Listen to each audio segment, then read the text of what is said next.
Chapter 11. From the top of the steps by which one reached the door of the chateau, usually inhabited by Madame de Franchi and her son, one could look over the square. This square, so silent the night before, was now full of people, but curiously enough there was not a man to be seen. The crowd was composed of women and children under 12. On the lowest step of the church door we could perceive a man girdled with a tricolored sash. This was the mayor.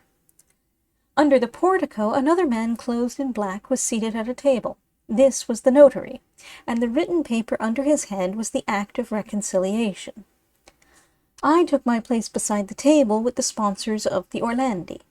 On the other side were the sponsors of the Colonna faction. Lucien stood behind the notary so as to show that he acted for both. In the choir of the church one could perceive the priests ready to solemnize the Mass. The clock struck 10. At that moment a shiver pervaded the crowd, and all eyes were turned towards the end of the street, if one could so call the unequal interval between the houses. Immediately on the mountainside appeared the Orlandi, and in the direction of the river was the Colonna, each followed by his partisans, but as had been arranged, neither party carried arms. The two chiefs presented a very vivid contrast. Orlandi, as I said, was tall, brown, agile, and thin. Colonna, on the other hand, was short, stoutish, and vigorous. He had red hair and beard, both of which were short and curly. Both men carried olive branches, the symbol of peace, which was the idea of the worthy mayor. But besides this olive branch, the Colonna held a white fowl by the feet. This bird was destined to replace that which had given rise to the quarrel, and the fowl was alive. This last was a point that had long been discussed, and had very nearly upset the whole arrangement. The Colonna looked upon it as a double humiliation to have to render back a living fowl for the one which his aunt had thrown dead in the face of the cousin of the Orlandi.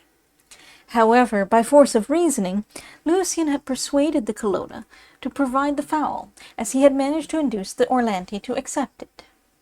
When the two rivals appeared, the bells, which until now had been silent, broke forth into a merry peal. When they caught sight of each other, both Orlandi and his brother made a similar movement of repulsion, but nevertheless they both continued their way. Just opposite the church door they stopped, a few paces only dividing them. If 3 days previously these men had caught sight of each other within 100 paces, one of the two certainly would have remained on the field. For about 5 minutes there was a profound silence, a silence which, notwithstanding the peaceful nature of the ceremony, was anything but pacific. Then at length the mayor spoke. "Well, Colonna," he said, "do you not know that you have to speak first?" Colonna made an effort and muttered some words in the Corsican patois. I fancied I understood him to say that he regretted having been in vendetta with his good neighbor Orlandi, and that he offered in reparation the white hen which he held in his hand.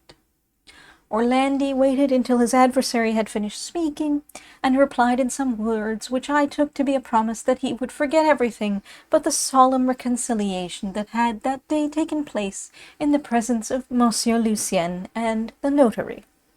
After that the rivals preserved a dogged silence. "Now, gentlemen," said the mayor, "you have only got to shake hands."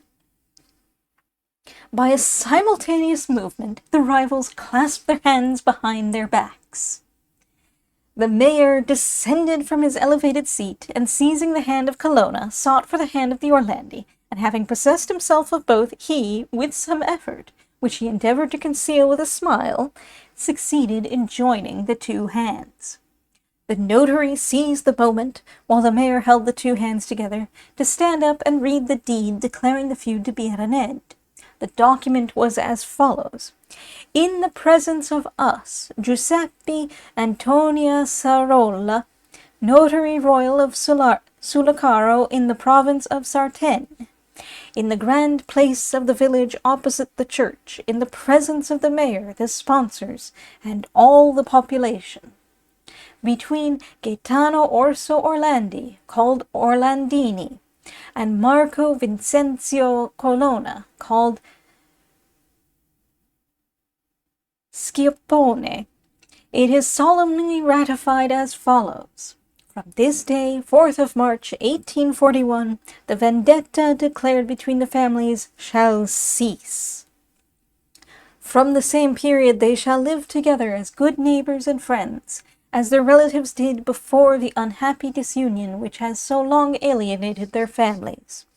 In witness whereof, they have signed their presence under the portico of the village church with Monsieur Polo Arbori, mayor of the commune, Monsieur Lucien de Franchi, arbitrator, the sponsors of the two contracting parties, and ourselves the notary. Sullacaro, 4th of March, 1841.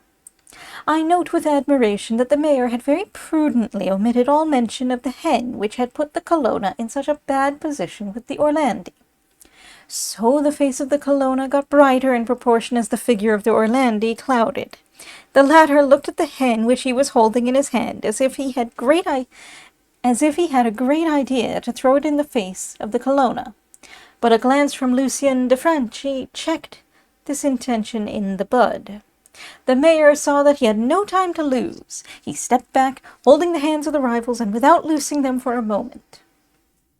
Then, in order to anticipate any discussion at the moment of signature, in view of each considering it a concession to sign before the other, he took the pen and wrote his own name first, and thus converting the shame into an honor, passed the pen to Orlandi, who took it, signed, and passed it to Lucien, who in his turn handed it to Colonna, who made a cross.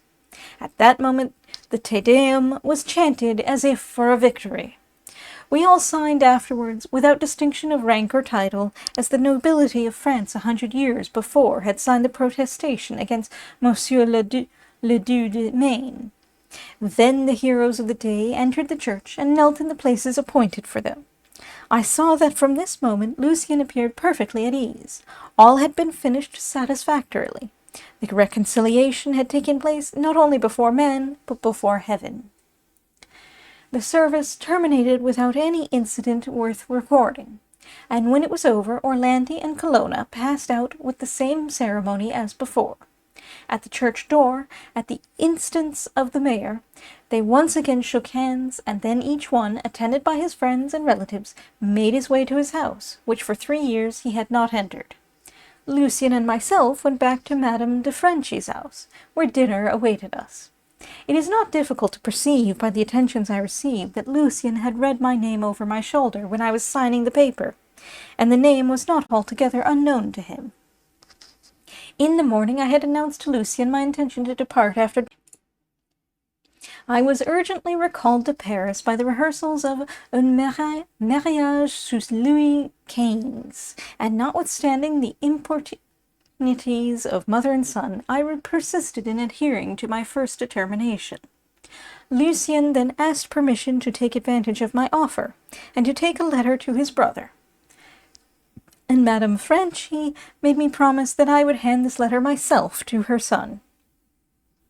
There was really no trouble in the matter, for Louis de Franchi, like a true Parisian as he was, lived at number 7, Rue de Helder.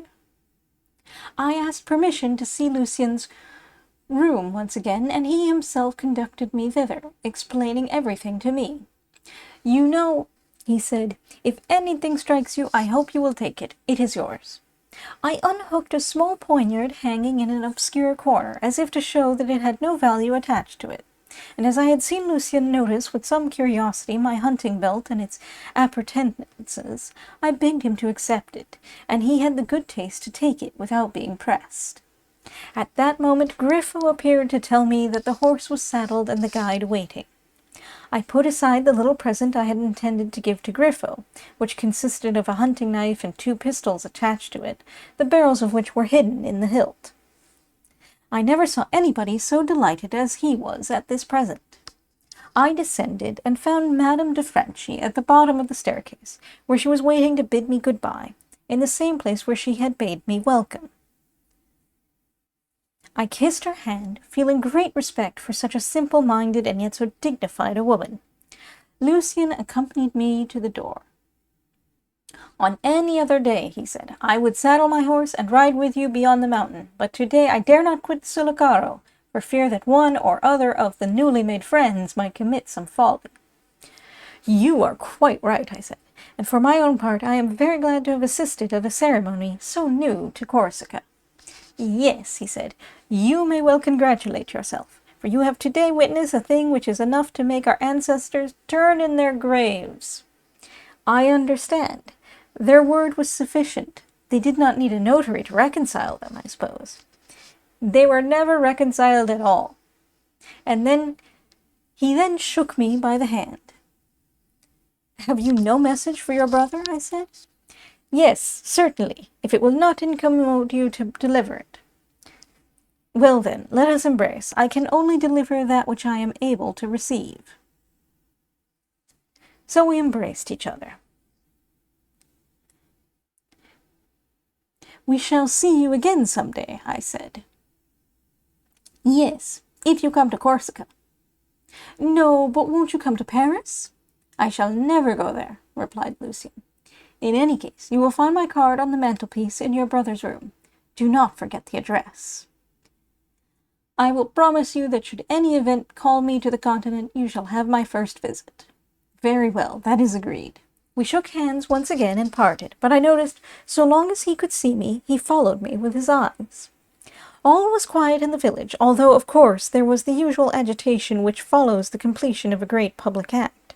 And as I went along the street, I sought my friend Orlandi, who had never addressed a word to me, nor even thanked me, and so I passed the last house in the village, and entered the open country without having seen anyone like him. I thought he had entirely forgotten me, and under the circumstances I quite excused him. But before I got very far out of the village, I perceived a man stride from the underwood, and place himself in the middle of the road. I recognized him at once as the man who, in my great regard for appearances, and in my impatience, I had accused of ingratitude. He was dressed in the same costume as he had appeared in the previous evening in the ruins of Vincentello. When I was about 20 paces distant from him, he took off his hat, while I spurred my horse so as not to keep Orlandi waiting. Monsieur, he said, I did not wish you to quit Sullacaro without accepting my thanks for the kindness you have shown to a poor peasant like myself, and as in the village I had not the heart, and could not command the language, to thank you, I waited for you here. I am obliged to you, I said, but it was not necessary to take any trouble about it, and all the honor has been mine. And after all, monsieur, continued the bandit, the habit of 4 years is not easily overcome. The mountain air is strong at first, almost suffocating, but now when I go to sleep in a house I should be afraid the roof would fall upon me. But surely, I said, you will now resume your former habits. I understand you have a house, a field, and a vineyard. Yes, but my sister looks after those. But the Lucquois are there to work in the field, and to raise the grapes. We Corsicans do not work. What do you do, then?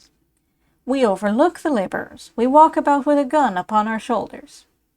Well, my dear Monsieur Orlandi, I said, extending my hand, I wish you good luck. But recollect that my honor, as well as your own, will be compromised if you fire at anything but game or wild animals. You must never on any account draw trigger on the Colonna family. Ah, your excellency, he replied, with an expression of countenance which I never remarked except amongst the natives of Normandy. That hen they gave us was a very thin one. And without another word he disappeared in the brushwood. I continued my journey, thinking that it was very likely that the meagre fowl would be the cause of another rupture between the Orlandi and the Colonna. That evening I slept at Albituzia. Next day I reached Ajaccio. 8 days afterwards I was in Paris.